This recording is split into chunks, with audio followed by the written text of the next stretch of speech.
Hi guys.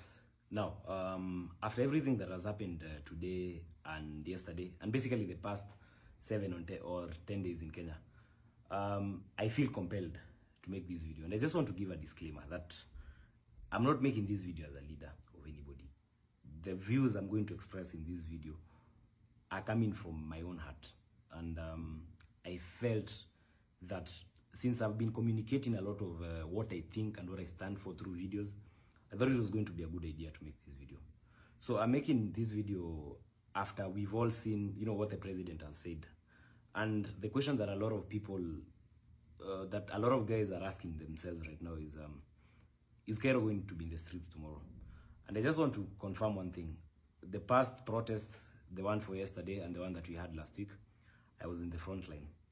I was in the front line when guys were shot in parliament. I saw that guy get killed.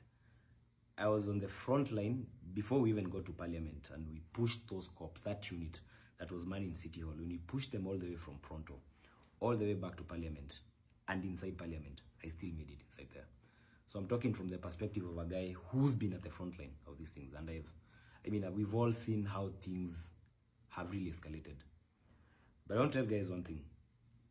After what has happened today, I feel like we've had a very big win. A very, very, very, very huge win. Because we've been dealing with a regime that, number one, is very arrogant. Number two, we've been dealing with a regime that is inept. Number three, we've been dealing with a regime that is corrupt.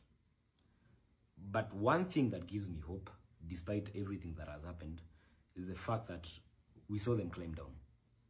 It might not look like a very huge achievement to some of you, but for a bill that they had sworn and showed us that they were going to pass it whether we liked it or not, the fact that they've been able to climb down to where we wanted them to come, that's a big achievement. And that means that I feel that if we go to the streets again tomorrow, we might erode whatever we've been able to gain today. So, with the same conviction I had when I took this phone and I told people that I was going to be in the streets, when I took this phone and I went to the streets and filmed everything that was happening around me, is the same conviction I have inside me, that we should not go to the streets tomorrow. I feel that we need to give dialogue a chance. The same way that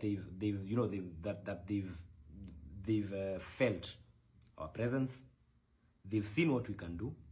I feel that this card we want to use tomorrow, where I've seen people saying we should march on State House. I feel that it will be very unwise to use this card at this particular point. And I'm going to give two reasons why. The first reason is, assuming theoretically we had 1 million people, 2 million people, which I'm very sure we can get, and we march on State House tomorrow, and the president is forced to resign, it is not going to solve all of Kenya's problems magically. Remember, countries are governed based on systems. There's a judiciary system, there's a parliamentary system, and you have the executive. All these systems work in sync, and every time there's an upset, especially during elections or even military takeovers, a lot of instability follows. Instability which affects economies, and instability which can also bring bigger problems, as you've seen in countries like Sudan. So my appeal would be, since we have brought them to where we wanted them to come, let's give them a month. As the same Gen Zs, as this Gen Z movement has proved, it's very organic, nobody's funding it.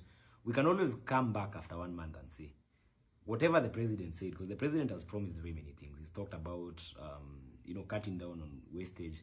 He's also talked about corruption and all those things. Let's give him time and see what happens.